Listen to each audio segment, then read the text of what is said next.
नमस्कार दोस्तों, स्वागत है आपका मेरे YouTube channel online learning point में। और मैं हूं नरेश जोशी। आज हम बात करेंगे कंप्यूटर के उन महत्वपूर्ण प्रश्नों की जो विभिन्न प्रतियोगी परीक्षाओं में बार-बार पूछे जाते हैं। दोस्तों, इस वीडियो में हम कवर करेंगे 50 वन लाइनर, बीच-बीच में कुछ महत्वपूर्ण नोट्स भी होंगे और कुछ नोट्स को याद करने की ट्रिक्स भी। और अंत में हम 25 MCQs लगाएंगे। चलिए शुरू करते हैं। क्वेश्चन नंबर 1, मैकेनिकल कैलकुलेटर का आविष्कार करने वाले वैज्ञानिक का नाम क्या है? इसका सही आंसर है Blaise Pascal. Question number 2, desktop और पर्सनल कंप्यूटर को अन्य किस नाम से जाना जाता है? तो डेस्कटॉप और पर्सनल कंप्यूटर को अन्य नाम से जाना जाता है, वो है माइक्रो कंप्यूटर। क्वेश्चन नंबर 3, दशमलव के बाद 20 स्थानों तक शुद्ध गणना करने वाला डिफरेंस इंजन और पंचकार्ड के दिशा निर्देशों के अनुसार चलने वाले एनालिटिकल इंजन का निर्माण किसने किया? इसका सही आंसर है Charles Babbage. Question number 4, computer का जनक कहा जाता है? इसका सही आंसर है Charles Babbage. Question number 5, computer में सीपीयू का पूर्ण रूप क्या होता है? इसका सही आंसर है सेंट्रल प्रोसेसिंग यूनिट। देखिए, सीपीयू के जो मुख्य भाग होते हैं वो 3 मुख्य भाग होते हैं सीपीयू के। Number 1 control unit, number 2 arithmetic logic unit, इसे एएलयू भी बोलते हैं, और number 3 memory. Question number 6, internet का जन्मदाता किसे कहते हैं? इसका सही आंसर है Vinton grey Cuffe. Question number 7, micro processor कौन सी पीढ़ी का कंप्यूटर है? इसका सही आंसर है चतुर्थ पीढ़ी। देखिए, यहाँ पर कंप्यूटर का क्लासिफिकेशन मैं आपको बताऊंगा। जो मेनली कंप्यूटर का क्लासिफिकेशन किया जाता है वो 3 आधार पर किया जाता है। हार्डवेयर उपयोग के आधार पर, कार्य पद्धति के आधार पर और कंप्यूटर के आकार और कार्य करने के आधार पर। यहाँ पर जो हार्डवेयर के उपयोग के आधार पर इनका क्लासिफिकेशन है वह प्रथम पीढ़ी, दूसरी पीढ़ी, तीसरी पीढ़ी, चौथी पीढ़ी और 5वीं पीढ़ी। और कार्य पद्धति के आधार पर जो इनका क्लासिफिकेशन होता है वो होता है एनालॉग कंप्यूटर, डिजिटल कंप्यूटर और हाइब्रिड कंप्यूटर।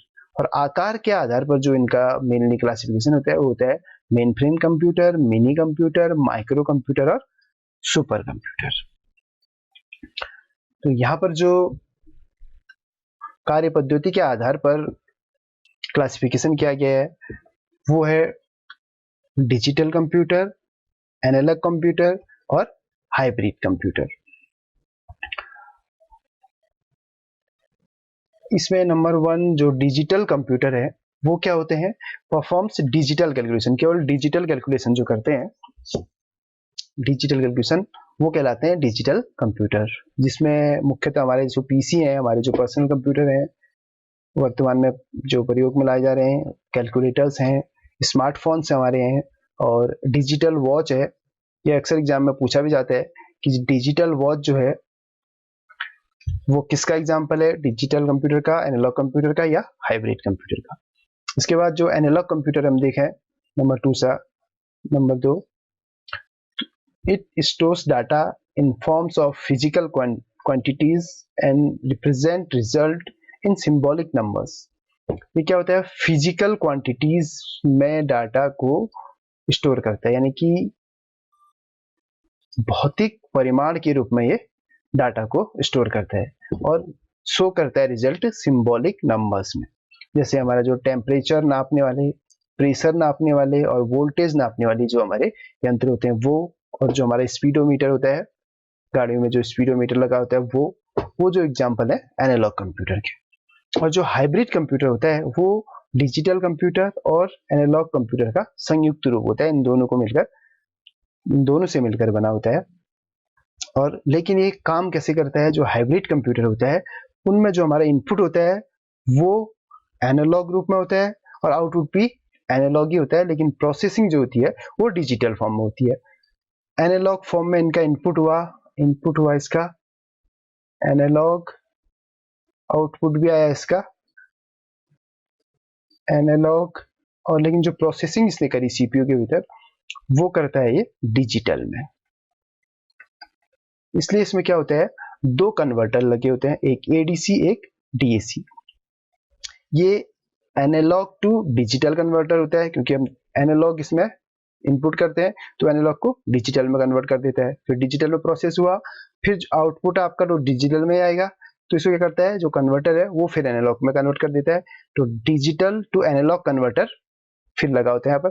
तो ये इस तरह से जो आउटपुट आता है फिर हमारा फिर से एनालॉग में आता है। तो जो हमारा हाइब्रिड कंप्यूटर है उसमें जो इनपुट होता है वो एनालॉग में यूनिट में होता है, और प्रोसेसिंग होती है डिजिटल में, और फिर आउटपुट आ जाता है एनालॉग में। तो ये ध्यान देने वाली बात है यहाँ पर। और हाइब्रिड कंप्यूटर के एग्जाम्पल की बात करें, पेट्रोल पंप का जो प्रोसेसर होता है वो कन्वर्ट करता है मेजरमेंट को क्वांटिटी एंड प्राइस में। पेट्रोल की क्वांटिटी और उसका प्राइस एक ही साथ दर्शाता है, इसलिए वो हाइब्रिड कंप्यूटर का सबसे अच्छा एग्जाम्पल है।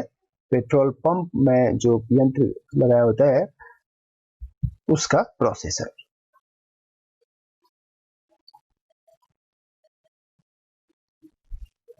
हार्डवेयर के आधार पर जो हमने कंप्यूटर का क्लासिफिकेशन किया है उसकी बात करें तो पीढ़ी वार उनकी विशेषताओं की बात करें तो सबसे पहले मुख्य इलेक्ट्रॉनिक घटक जो यूज हुए थे पीढ़ी वार, पहली पीढ़ी में वैक्यूम ट्यूब का प्रयोग किया गया।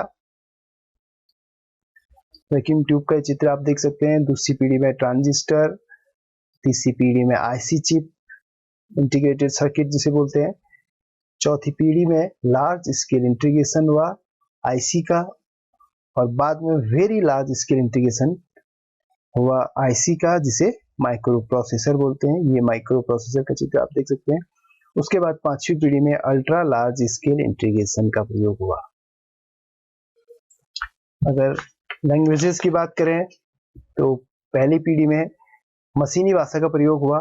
बाइनरी नंबर्स जो होते हैं मशीनी भाषा में, प्रथम पीढ़ी में मशीनी भाषा का प्रयोग हुआ जिसमें 0 और 1 का प्रयोग होता है। 0 और 1 से मशीनी लैंग्वेज बोलते हैं। दूसरी पीढ़ी में असेंबली भाषा का प्रयोग हुआ जिसे लो लेवल लैंग्वेज भी बोलते हैं। और बाद में उच्च स्तरीय भाषा का प्रयोग भी दूसरी पीढ़ी में आरंभ हो गया, जिसमें फोर्ट्रॉन पहली उच्च स्तरीय भाषा थी, फोर्ट्रॉन, और उसके बाद कोबोल का प्रयोग भी दूसरी पीढ़ी में आरंभ हो गया था। फोर्ट्रॉन फॉर्मूला ट्रांसलेटर और COBOL common business oriented language. Fortran formula translator इसका कार्य वैज्ञानिक कार्यों के लिए इसका उपयोग किया गया, और COBOL common business oriented language, business के लिए इस लैंग्वेज का प्रयोग किया गया। और तीसरी पीढ़ी में हाई लेवल लैंग्वेजेस में बेसिक और पास्कल का यूज किया गया।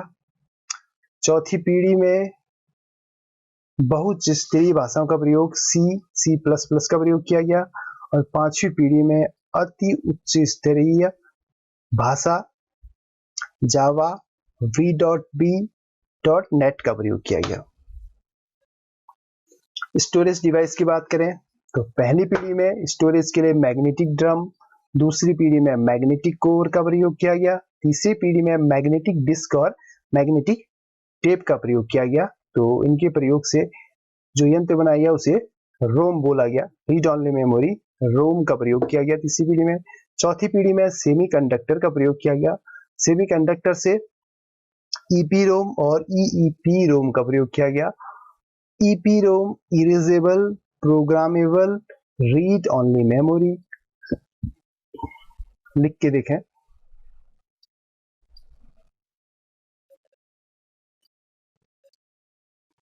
Erasable programmable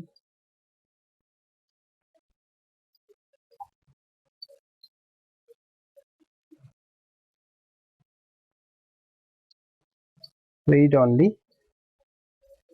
memory. और ईईपीरोम में जो आरंभ में ये आए, आरंभ में जो ये आया है इसका जो मीनिंग हो जाएगा वो हो जाएगा इलेक्ट्रिकली। तो इसका पूरा फुल फॉर्म हो जाएगा electrically erasable programmable read only memory. और पांचवी पीढ़ी में स्टोरेज डिवाइस के लिए ऑप्टिकल डिस्क का प्रयोग हुआ। ऑप्टिकल डिस्क में मुख्यतः सीडी और डीवीडी का प्रयोग हुआ, जिससे स्टोरेज कैपेसिटी काफी बढ़ गई थी। अब पीढ़ी वार इनकी विशेषताएं देखें तो प्रथम पीढ़ी में प्रथम पूर्ण इलेक्ट्रॉनिक कंप्यूटर एनईएक यानी कि electronic numerical integration and computer का निर्माण हुआ। और इनपुट डिवाइस के रूप में पंच कार्ड का प्रयोग हुआ। व्यापारिक व्यावसायिक प्रयोग हेतु जो प्रथम कंप्यूटर उपलब्ध था वो था यूनिवेक यानी कि यूनिवर्सल ऑटोमेटिक कंप्यूटर। दूसरी पीढ़ी की बात करें तो यहाँ पर हाई लेवल लैंग्वेजेस में फोर्ट्रॉन और कोबोल का विकास आईबीएम कंपनी ने किया। आईबीएम यानी कि इंटरनेशनल बिजनेस मशीन द्वारा किया गया। और डॉक्टर ग्रेस हापर ने असेंबली भाषा का आविष्कार किया, जिससे दूसरी पीढ़ी में प्रोग्राम लिखना थोड़ा आसान हो गया। अब तीसरी पीढ़ी की बात करें तो तीसरी पीढ़ी में इनपुट और आउटपुट डिवाइसेस के रूप में क्रमशः कीबोर्ड व मॉनिटर का प्रयोग किया गया। इनपुट डिवाइस के लिए कीबोर्ड का और आउटपुट डिवाइसेस के रूप में मॉनिटर का प्रयोग किया गया। तीसरी पीढ़ी में रैम व रोम का प्रयोग किया गया। MICR प्लॉटर व स्कैनर का आविष्कार भी तीसरी पीढ़ी में हुआ।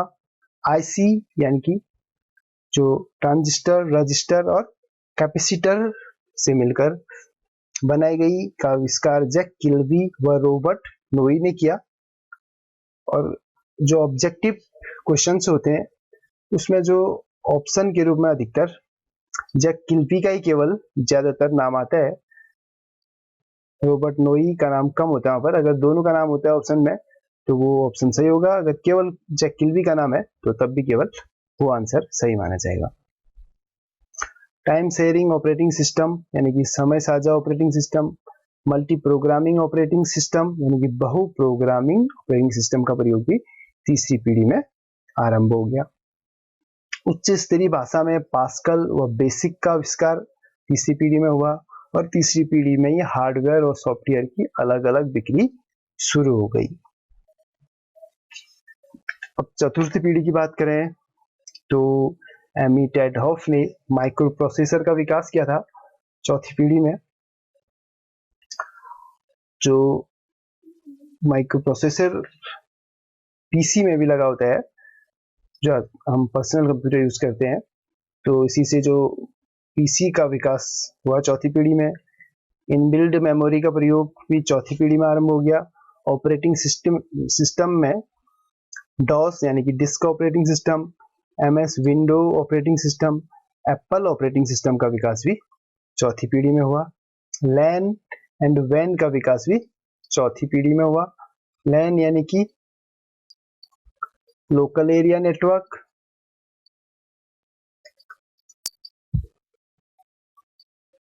और वैन यानी कि वाइड एरिया नेटवर्क का विकास भी चौथी पीढ़ी में हुआ। और हार्ड डिस्क, फ्लॉपी डिस्क का विकास चौथी पीढ़ी में हुआ। स्टोरेज के लिए प्रयोग होता है हार्ड डिस्क और फ्लॉपी डिस्क का। और SIMM और DIMM का प्रयोग भी चौथी पीढ़ी में आरंभ हुआ। ये रैम की दो कैटेगरीज हैं।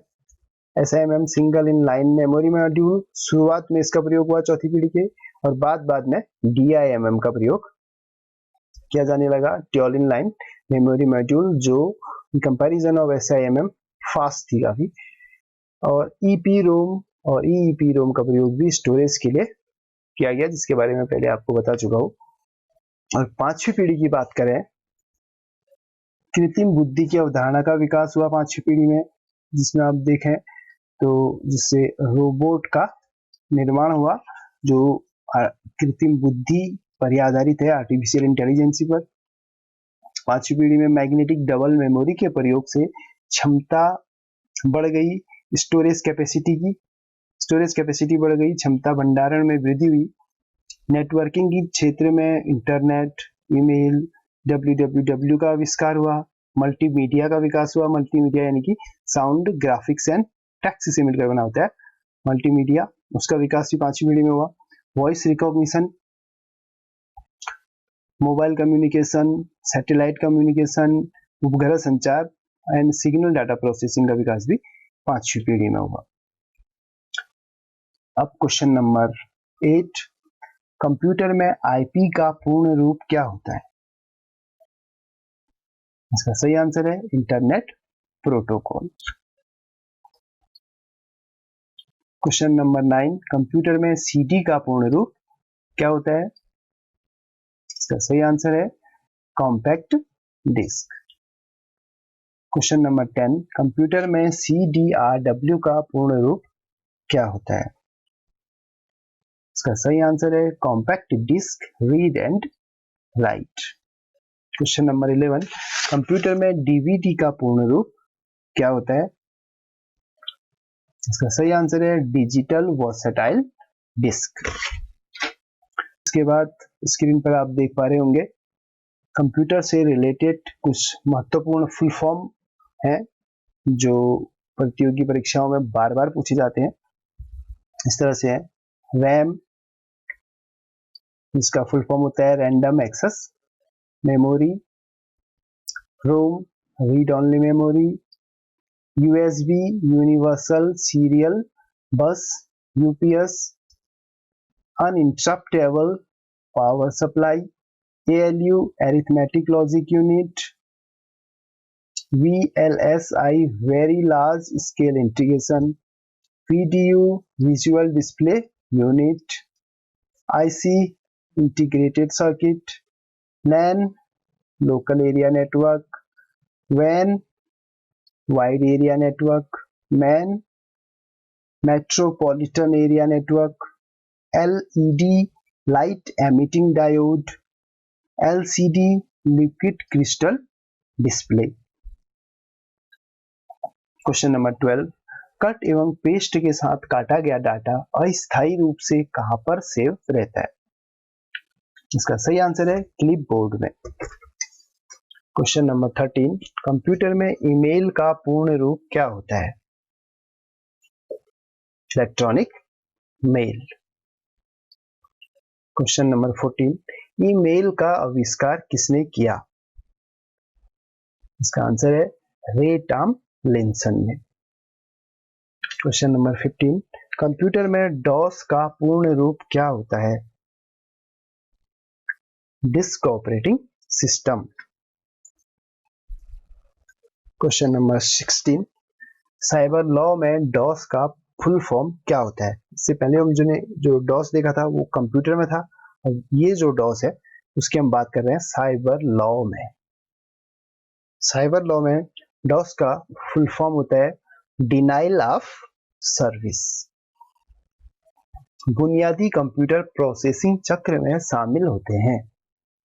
क्या शामिल होते हैं इसमें? सबसे पहले इनपुट, प्रोसेसिंग और आउटपुट, यानी कि सबसे पहले हम कंप्यूटर को कमांड इनपुट करते हैं, फिर कंप्यूटर उसके अकॉर्डिंग प्रोसेसिंग करता है, फिर हमें आउटपुट देता है।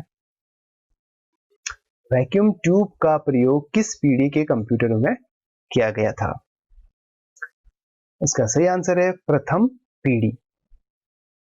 देखिए यहां पर हम किस पीढ़ी में किस मुख्य इलेक्ट्रॉनिक घटक का प्रयोग हुआ था इस के बारे में देखेंगे, किस तरह से हम इसे याद कर सकते हैं। पहली पीढ़ी में हमने देखा था वैक्यूम ट्यूब का प्रयोग हुआ था, दूसरी पीढ़ी में ट्रांजिस्टर, तीसरी पीढ़ी में इंटीग्रेटेड सर्किट यानी कि IC, चौथी पीढ़ी में माइक्रो प्रोसेसर और पांचवी पीढ़ी में अल्ट्रा लार्ज स्केल इंटीग्रेशन। तो किस तरह से हम इन्हें याद करेंगे, इसकी एक ट्रिक मैंने बनाई है। देखिए, सबसे पहले कंप्यूटर का निर्माण हुआ, पहली पीढ़ी की हम बात करें तो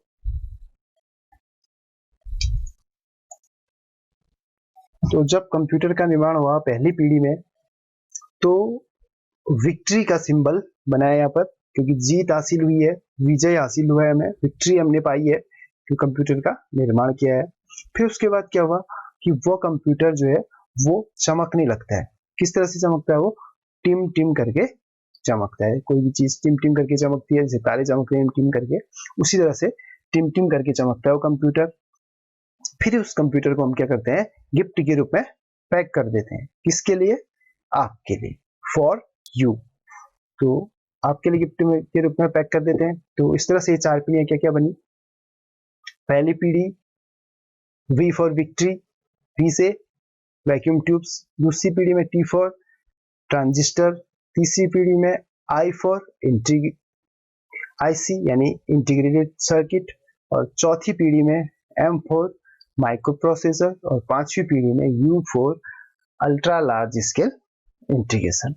इस तरह से हम देख सकते हैं, V for vacuum tubes, T for transistors, I for IC integrated circuit, और M for microprocessor और U for ultra large scale integration.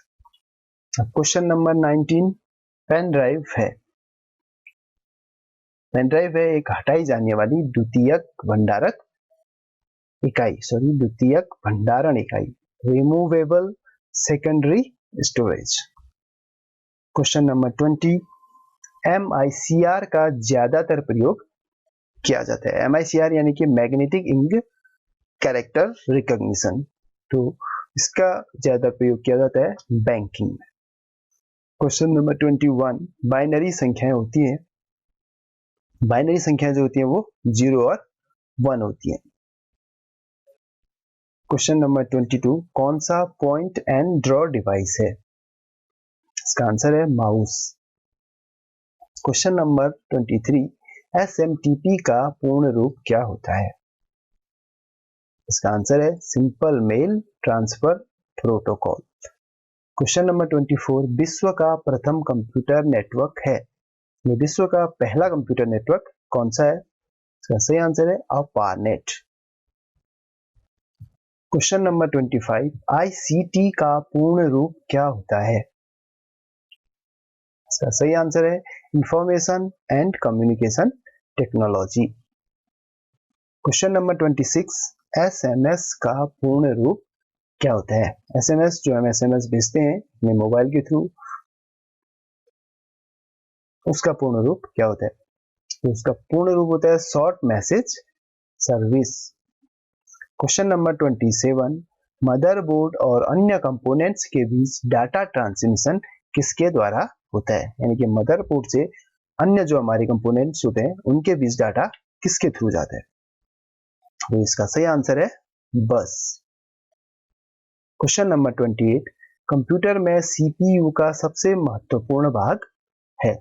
इसका सबसे महत्वपूर्ण भाग है कंट्रोल यूनिट कंप्यूटर के। इसके अलावा जो अदर पार्ट्स होते हैं वो होते हैं एक ALU अरिथमेटिक लॉजिक यूनिट, और एक अलग भाग होता है वो है मेमोरी। तो ये 3 भाग होते हैं, 3 मेन कंपोनेंट्स होते हैं CPU के उसमें, लेकिन सबसे महत्वपूर्ण होता है सबसे महत्वपूर्ण होता है control unit. Question number 29, laptop का विकास किसने किया? तो लैपटॉप का जो विकास किया वो क्या? एडम ऑसबर्न ने। क्वेश्चन नंबर 30, वोलेटाइल मेमोरी कहते हैं। वोलेटाइल मेमोरी कहते हैं रैम को। यहाँ पर अक्सर कंफ्यूज होता है कि वोलेटाइल मेमोरी रैम को कहते हैं या रोम को। तो इसे मैं आप कंफर्म कर देता हूँ। पहले हम समझते हैं कि वोलेटाइल का मीनिंग क्या होता है। वोलेटाइल का मीनिंग होता है अस्थायी। रैम जो है अस्थायी मेमोरी है, इसलिए ये वोलेटाइल है, और जो नॉन वोलेटाइल है उसका मीनिंग होता है स्थायी।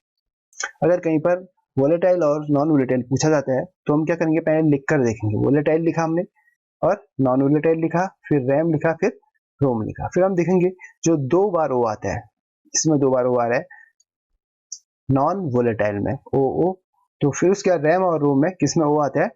रोम में। रोम में सिंगल ओ आता है और 2 ओ आते हैं नॉन वोलेटाइल। तो जिसमें 2 ओ आएंगे उसका आंसर होगा ओ वाला, यानी कि रोम। जो याद करने का केवल एक ट्रिक मात्र है। अब हम मेमोरी के बारे में थोड़ा डिटेल से देखें तो कंप्यूटर की जो मेमोरी होती है वो मेनली 2 तरह की होती है। एक प्राइमरी मेमोरी जिसे हम मेन मेमोरी बोलते हैं, और दूसरी सेकेंडरी मेमोरी जिसे एक्सिलियरी मेमोरी बोला जाता है। तो जो मेन मेमोरी प्राइमरी मेमोरी होती है वो भी दो तरह की होती है, एक स्थायी एक अस्थायी, अभी हमने बात करी थी। स्थायी memory ROM, P ROM, E ROM, E P ROM, ये होती है स्थायी मेमोरी। यहाँ पर ROM read only memory, P ROM programmable read only memory, EPROM erasable programmable read only memory और EEPROM electrically erasable programmable read only memory होता है। ये स्टोरेज की यूनिट है, ये स्टोरेज है। स्थायी मेमोरी जो है स्टोरेज के काम करेंगी और जो अस्थायी है वो होता है रैम। रैम की भी फिर दो तरह की होती है रैम, एक डायनामिक एक स्टैटिक। तो स्टैटिक रैम जो है वो फास्ट होती है इन कंपैरिजन ऑफ डायनामिक रैम, ये रैम फास्ट होती है स्टैटिक रैम। और सेकेंडरी मेमोरी के रूप में देखें जो केवल एक्सटर्नल स्टोरेज के रूप में काम आती है, hard disk, CD drive, pen drive, ये होती है सेकेंडरी मेमोरी। इसके अलावा जो हमारी कैश मेमोरी होती है वो क्या होती है, जरा इसकी डेफिनेशन देख लें। Cache memory, it is very high speed memory placed between RAM and CPU and acts as a buffer between these two. It increases the speed of processing.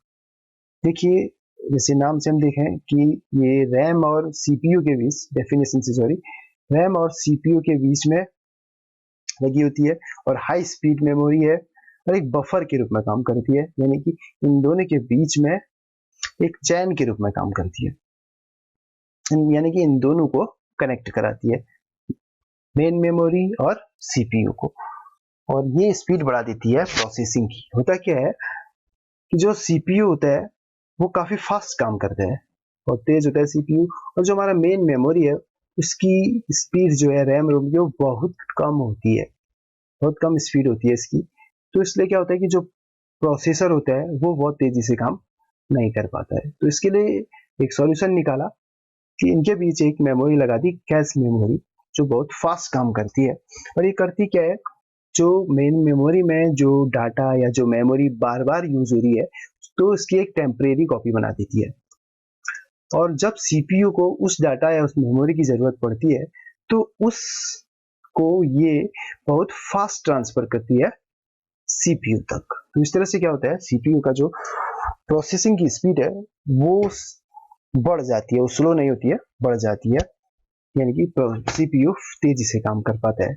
जो मेन मेमोरी से कैश मेमोरी में data या memory transfer होता है वो एक एक word करके ट्रांसफर होता है, और जो कैश मेमोरी से CPU में डाटा ट्रांसफर होगा वो पूरे ब्लॉक के फॉर्म में ट्रांसफर होता है। होप है आपको समझ में आया होगा कैश मेमोरी क्या चीज है। अब बात करते हैं अगले क्वेश्चन की, क्वेश्चन नंबर 31। कंप्यूटर की किस मेमोरी को रैम से अक्सर प्रयोग की जाने वाली सूचना को संग्रह करने में प्रयोग किया जाता है? तो यही वो मेमोरी है कैश मेमोरी जिसकी अभी हम बात कर रहे थे। अब क्वेश्चन नंबर 32, कंप्यूटर में गणना के लिए प्रयोग किया जाता है। तो कंप्यूटर में गणना के लिए प्रयोग किया जाता है ALU का, ALU यानी कि arithmetic logic unit. Question number 33, 1010 जो 4 बिटों से मिलकर बना है की मेमोरी है। इसकी मेमोरी है 1 निबल। क्वेश्चन नंबर 34, 1 MB यानी कि मेगाबाइट कितने किलोबाइट के बराबर होता है? इसका आंसर है 1024 किलोबाइट। 1024 किलोबाइट जिसे हम 2 की पावर 10 किलोबाइट भी लिखते हैं। देखिए अब कंप्यूटर मेमोरी की यूनिट की बात हम यहाँ पर करेंगे। सबसे छोटी यूनिट होती है बिट, उससे बड़ी निबल, उसके बाद बाइट, किलोबाइट, मेगाबाइट, उसके बाद गीगाबाइट, उसके बाद टेराबाइट। ये बढ़ते क्रम में हमने लिखे हैं, असेंडिंग ऑर्डर में लिखे हैं। उसके बाद की कुछ और मेमोरी यहाँ पर लिखे हैं, यहाँ तक तो हमें इजीली ज्ञात है कि टेराबाइट तक। उसके बाद की मेमोरी थोड़ा डिफिकल्ट होती है, हमने सुनी भी कम होती है, अक्सर petabyte, exabyte, zetta byte, yotta byte, bronto byte और जियोब बाइट। इसे याद करने का तरीका, इसके बाद एक ट्रिक बनाई मैंने, पीजी बीजी। स्पेलिंग यहाँ पर देखनी होगी PEZY, PG and PG. Simply लिख दिया इनको, PEZY PG then BG, PG उसके बाद BG. P for petabyte, E for exabyte, Z for zettabyte, Y for yottabyte और B से हमें यहाँ देखें हम एक भी यहाँ पर भी आता है हमारा, उसका मतलब तो पूरा पूरा हम बाइट लिखते हैं, लेकिन यहाँ पर B फॉर ब्रोंटोबाइट है। G फॉर भी यहाँ पर G फॉर गीगाबाइट है, पूरा GB इसको हम लिखते हैं, इसको हम GB नहीं लिखते हैं, इसको हम पूरा जियोबाइट बोलेंगे, BYT, यहाँ पर पूरा लिखा नहीं है सॉरी, जियोबाइट। इनमें क्या रिलेशन होता है, सबसे छोटा हमारा बिट होता है, 4 बिट से मिलकर एक निबल बनता है और 8 बिट का मिलकर एक बाइट बनता है। अब इससे आगे एक जो ये बढ़ते क्रम में हमारी जो मेमोरी है, उसके बाद मेमोरी यूनिट है सॉरी, उनमें 1024 का डिफरेंस होता है। 1 KB में, 1 किलोबाइट में 1024 बाइट, 1 मेगाबाइट में 1024 किलोबाइट, उसके बाद 1 गीगाबाइट में 1024 मेगाबाइट, उसके बाद 1 टेराबाइट में 1024 GB यानी कि गीगाबाइट। इसी क्रम में आगे को पूरा होता रहेगा, इसी क्रम में चलता रहेगा। इसे हम इस तरह से भी लिख सकते हैं, देखिए एक MB की अगर बात करें तो MB से छोटी यूनिट KB 1024 KB होते हैं, उसे 2 की पावर 10 KB लिखते हैं, और उससे छोटी बाइट उसे 2 की पावर 20 बाइट यानी कि 1024 गुणा 1024 बाइट, जो 1 मिलियन बाइट के बराबर होता है लगभग, यानी कि 10 लाख बाइट के बराबर।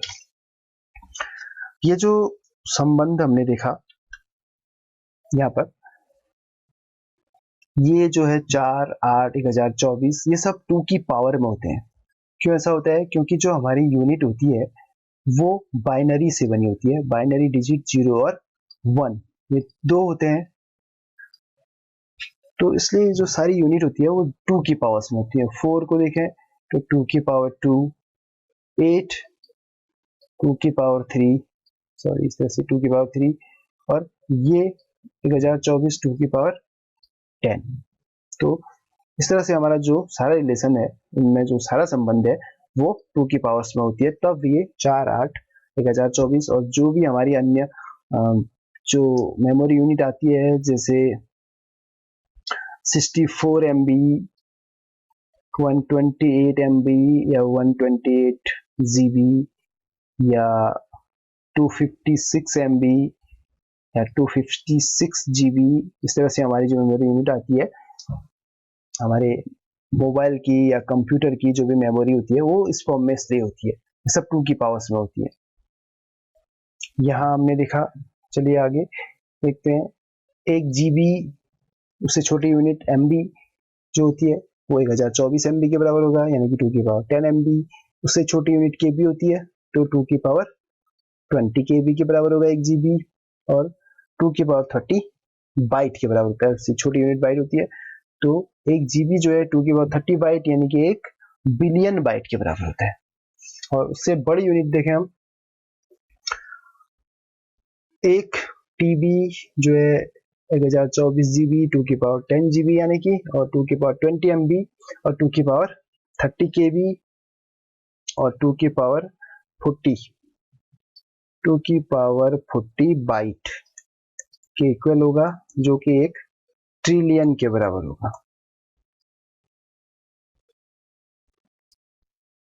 एक ट्रिलियन के बराबर।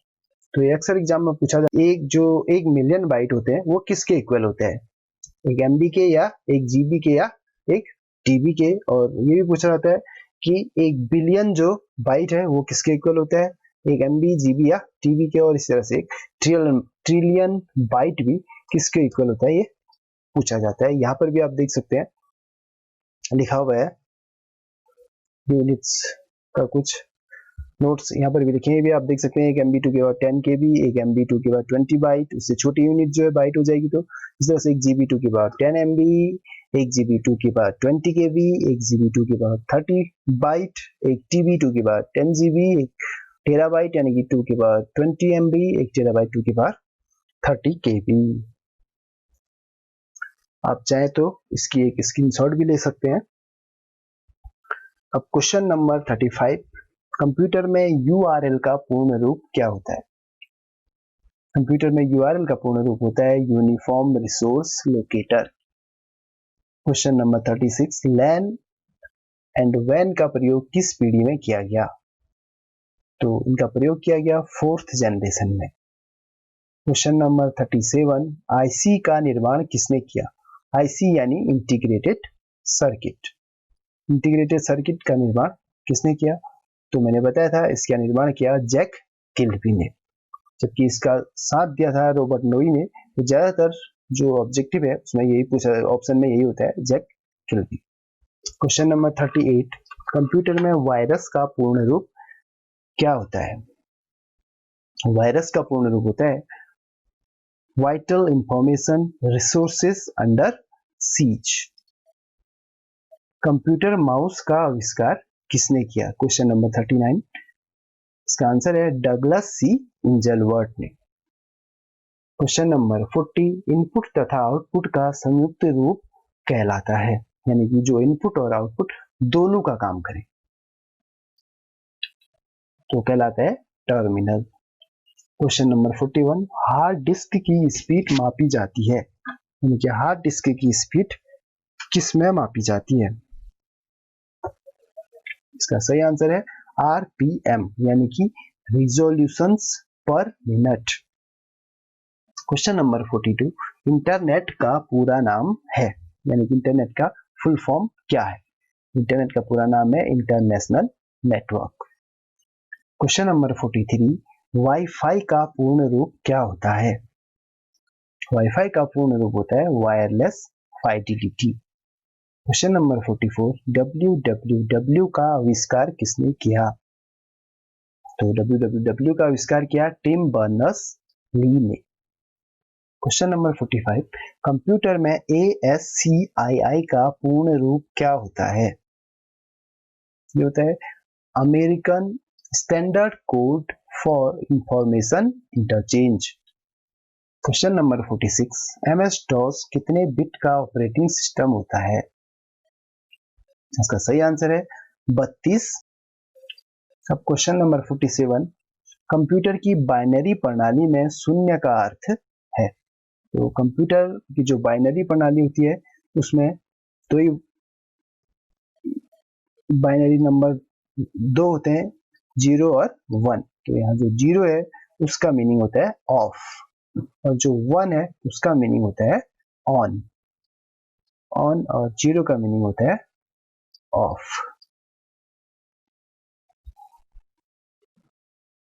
क्वेश्चन नंबर 48, सुपर कंप्यूटर की गति को मापा जाता है। सुपर कंप्यूटर की गति को मापा जाता है फ्लॉप्स में, यानी कि फ्लोटिंग पॉइंट ऑपरेशंस पर सेकेंड। अब क्वेश्चन नंबर 49, विश्व कंप्यूटर साक्षरता दिवस कब मनाया जाता है?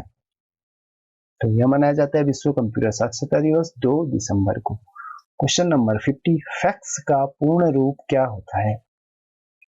दोस्तों फैक्स का पूर्ण रूप होता है फैसिमाइल ऑटोमेटेड जीरोक्स या फार अवे जीरोक्स। इसके दोनों सही आंसर है।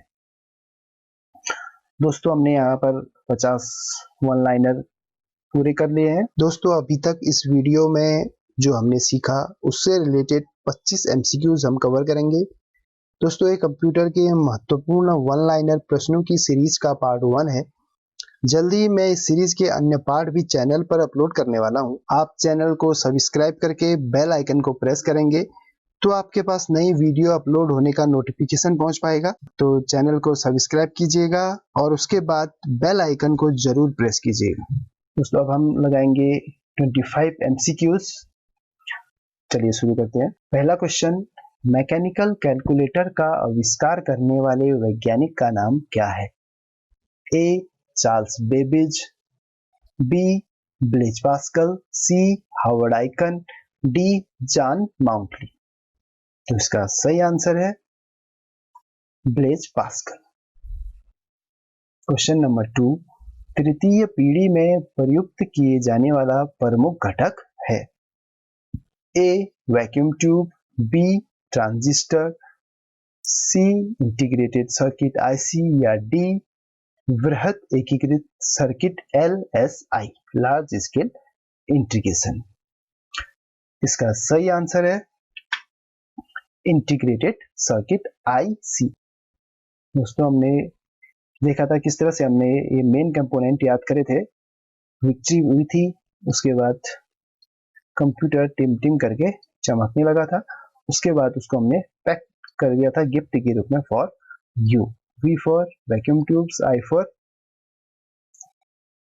T for transistor, I for integrated circuit, M for microprocessor and then U for ultra large scale integration। अब क्वेश्चन नंबर अगला, कंप्यूटर का जनक कहा जाता है। तो कंप्यूटर का जनक कहा जाता है A Charles Babbage, B Blaise Pascal, C von Neumann या D लेबनिज को। तो इसका सही आंसर है Charles Babbage. Question number 4, vacuum tube का प्रयोग किस पीढ़ी के कंप्यूटर में किया गया। तो इसका सही आंसर है प्रथम पीढ़ी। किस तरह से देखिए, फिर से मैंने यहाँ पर लिखा है VTIMU, बार बार हम इसको देख चुके हैं। Vacuum tubes, transistor, IC chips, IC circuit, micro processor और U for ultra large scale integration. Question number 5, बुनियादी कंप्यूटर प्रोसेस चक्र में शामिल होते हैं, बुनियादी कंप्यूटर प्रोसेसिंग चक्र में शामिल होते हैं। ए डाटा, सूचना और एप्लीकेशन, बी हार्डवेयर, सॉफ्टवेयर और स्टोरेज, सी इनपुट प्रोसेसिंग और आउटपुट या इनपुट डाटा और आउटपुट। तो इसका सही आंसर है इनपुट प्रोसेसिंग और आउटपुट। क्वेश्चन नंबर 6, VDU का संक्षिप्त रूप है। तो कंप्यूटर में VDU का संक्षिप्त रूप है A visual device union, B video display unit, C visual display unit या D विजुअल डिस्प्ले यूनियन। इसका सही आंसर है C visual display unit. Question number 7, micro processor कौन सी पीढ़ी का कंप्यूटर है। A प्रथम पीढ़ी, B द्वितीय पीढ़ी, C तृतीय पीढ़ी, D चतुर्थ पीढ़ी। तो इसका सही आंसर है चतुर्थ पीढ़ी। क्वेश्चन नंबर 8, निम्न में से वोलेटाइल मेमोरी है। दोस्तों किस तरह से हमने देखा था, पहले ऑप्शन देख लेते हैं। A ROM, B RAM, C cache memory या D इनमें से कोई नहीं। तो इसका सही आंसर है रैम। तो हमने कैसे हम इसको देखा था, वोलेटाइल मेमोरी और नॉन वोलेटाइल मेमोरी को पहले लिख लेते हैं, वोलेटाइल और नॉन वोलेटाइल। नॉन वोलेटाइल अब लिख लेते हैं रैम और रोम। रैम और रोम में देखा था कि यहाँ पर जो दो ओ आते हैं, एक नॉन वोलेटाइल में नॉन का, एक वोलेटाइल में ओ, तो यहाँ पर जो एक ओ आएगा दो ओ के बदले ओ, यानी कि ये सही आंसर होगा नॉन वोलेटाइल। तो वोलेटाइल का आंसर हो जाएगा रैम, नॉन वोलेटाइल का रोम। तो यहाँ पर हमारा ऑप्शन में वोलेटाइल, तो इसका आंसर हो जाएगा रैम। क्वेश्चन नंबर 9, CPU का सबसे महत्वपूर्ण भाग है। Option A RAM, option B ALU, option C control unit और ऑप्शन डी रोम। तो इसका सही आंसर है सी कंट्रोल यूनिट। अब क्वेश्चन नंबर 10, गणना के लिए प्रयुक्त किया जाता है। A interpreter, B ALU, C control unit या डी कंपाइलर। तो गणना के लिए प्रयुक्त होता है ALU यानी कि arithmetic logic unit. Arithmetic logic unit. अब क्वेश्चन नंबर 11, कंप्यूटर में CPU का पूर्ण रूप क्या होता है। A computer processing unit, B central processing upload, C central processing unit या डी सेंट्रल प्रोटेक्शन यूनिट। इसका सही आंसर है सी, सेंट्रल प्रोसेसिंग यूनिट। अब क्वेश्चन नंबर 12, यूआरएल का पूर्ण रूप क्या होता है? A, universal resource locator, B, uniform reverse locator, C, uniform resource location या डी, यूनिवर्सल रिसोर्स लोकेशन। इसका सही आंसर है ए, यूनिफॉर्म रिसोर्स लोकेटर। अब क्वेश्चन नंबर 13, कट एवं पेस्ट के साथ काटा गया डाटा अस्थायी रूप से कहां पर सेव रहता है? ए, रैम में, बी, क्लिपबोर्ड में, सी, बस में या डी, रोम में। इसका सही आंसर है बी, क्लिपबोर्ड में। क्वेश्चन नंबर 14, 1024 या 2 की पावर 10 किलोबाइट निम्न में से किसके बराबर होता है? ए, 1 जीबी, बी, 1 टीबी यानी टेराबाइट, सी, 1 एमबी यानी कि मेगाबाइट या इनमें से कोई नहीं। तो इसका सही आंसर है सी, 1 एमबी 1 मेगाबाइट के बराबर। अब क्वेश्चन नंबर 15, इंटरनेट का जन्मदाता, फादर ऑफ इंटरनेट किसे कहते हैं? A, Stanford, B, Blaise Pascal, C, Harvard Aiken या डी, विंटन ग्रे कर्व। तो इसका सही आंसर है डी, विंटन ग्रे कर्व। क्वेश्चन नंबर 16, बाइनरी संख्याओं 0 एंड 1 का आविष्कार किसने किया? A, Joseph Marie, B, Edison, C, Leibniz या डी, लेडी अगास्टा। इसका सही आंसर है D, Lady Augusta. Question number 17, assembly भाषा का आविष्कार किसने किया? A, von Neumann, B, David J Wheeler, C, Harvard Aiken या डी, लेडी अगास्टा। तो इसका सही आंसर है B, David J Wheeler. Question number 18, RAM व रोम का प्रयोग कौन सी पीढ़ी में किया गया? ए, प्रथम पीढ़ी, बी, द्वितीय पीढ़ी, सी, तृतीय पीढ़ी, डी, चतुर्थ पीढ़ी या ई, पंचम पीढ़ी। रैम और रोम का प्रयोग किया गया तृतीय पीढ़ी में। क्वेश्चन नंबर 19, लैन व वैन का प्रयोग किस पीढ़ी में किया गया?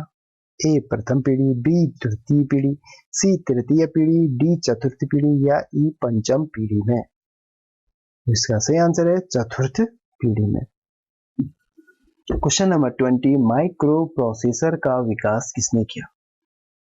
माइक्रो प्रोसेसर का विकास किसने किया? ए, एमिटेड हॉफ, बी, लियन फियोंग, सी, हार्वर्ड एल्केन या डी, चार्ल्स बेबेज। तो इसका सही आंसर है ऑप्शन नंबर सी, एमिटेड Hoff. Question number 21, internet, email व www का आविष्कार कौन सी पीढ़ी में किया गया? ए, द्वितीय पीढ़ी, बी, तृतीय पीढ़ी, सी, चतुर्थ पीढ़ी या डी, पंचम पीढ़ी। तो इसका सही आंसर है ऑप्शन नंबर डी, पंचम पीढ़ी में, फिफ्थ जनरेशन में। क्वेश्चन नंबर 22, कंप्यूटर में रैम का पूर्ण रूप क्या होता है? A, random access memory, B, randomly access memory, C, real access memory या डी, रैंडम अचीव्ड मेमोरी। इसका सही आंसर है option number A, random access memory. अब क्वेश्चन नंबर 23, ईमेल का आविष्कार किसने किया? A, Charles Babbage, B, Ray Tomlinson, C, John Mauchly या डी, हार्वर्ड आइकन। इसका सही आंसर है B, Ray Tomlinson. Question number 24, laptop का विकास किसने किया? A, Adam Osborne, B, Blaise Pascal, C, Harvard Aiken या डी, जॉन माउंटली ने। इसका सही आंसर है A, Adam Osborne.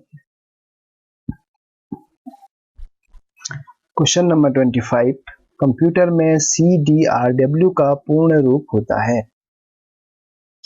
A, compact disk real and write, option B, compared disk read and write, option C, compact disc read and write या computer disk read and write? इसका सही answer है compact disc read and right. अगला question, किसी website के पते को क्या कहा जाता है? Option A HTTP, option B HTTPS, option C IP address, option D URL। और इसका आंसर आप कमेंट बॉक्स में दीजिएगा। दोस्तों, हमने 25 MCQs कंप्लीट कर लिए हैं और ये क्वेश्चन आपको दिया है, आपके लिए है। आप कमेंट बॉक्स में इसका कमेंट जरूर करिएगा, कमेंट करके आंसर बताइएगा। दोस्तों, आपको ये वीडियो कैसा लगा कमेंट करके जरूर बताइएगा। अगर आपको ये वीडियो अच्छा लगा हो तो वीडियो को लाइक कीजिएगा, अपने फ्रेंड सर्कल, अपने स्टडी सर्कल में शेयर कीजिएगा। और अगर आपने मेरे चैनल को अभी तक सब्सक्राइब नहीं किया है तो चैनल को सब्सक्राइब कीजिएगा। चैनल को सब्सक्राइब करने के बाद एक बेल आइकन शो होगा, इस बेल आइकन को प्रेस कीजिएगा जिससे मेरे आने वाले वीडियो का नोटिफिकेशन आप तक पहुंच सके। Thank you for watching. जल्दी मिलते हैं नेक्स्ट वीडियो में, तब तक के लिए बाय बाय।